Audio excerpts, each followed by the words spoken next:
Thank you. Marjorie, thank you for your work, your efforts.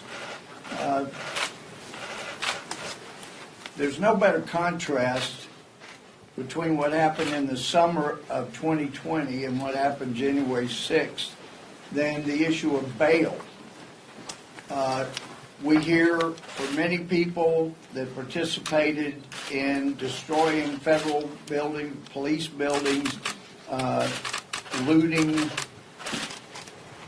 then that they had no bail, so they were immediately allowed to be released. And yet we've got people in the D.C. jail who had no bail, meaning they can't get out.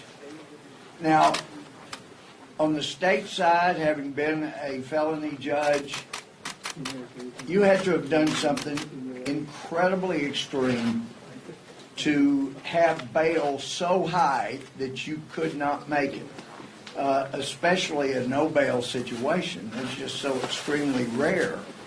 But to have that kind of dichotomy here in the nation's capital is pretty outrageous. We know, for those that are still taught any type of civics, of government, you know that under our system, you are innocent until proven guilty. And the law and the Constitution have made very clear you're not to punish anyone who's in pretrial confinement. Pretrial confinement is not a place for punishment. That can only come after conviction. And yet here what we've seen in the D.C. jail amounts to a great deal of punishment. And to be clear, it's not just the inmates that have suffered. As Marjorie and I toured the D.C. jail, some of the conditions were so astounding, I asked more than one guard, have you ever worked in a facility that had these kind of problems? And quietly they would say, never, no. It is outrageous. Now, there's some that say, oh, it's just because you've not been in jails or prison, you don't know, this is what it's like. No, those people that said that have not witnessed what's been going on in the D.C. jail.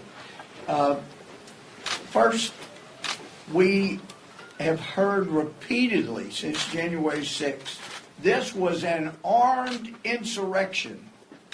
And as I asked Merrick Garland, and I've asked others, is there anybody been charged with insurrection? And the answer is actually no. No one has been charged with insurrection. In fact, if they were going to charge with someone with insurrection, it's beginning to sound more and more like those would be agents for the federal government that were there stirring things up, trying to get people to engage in violence. And as we heard this weekend, apparently a guy that was giving out what were later used are called dangerous weapons may well himself have been working for the federal government, for the FBI, as he was handing out what they now charge were deadly weapons.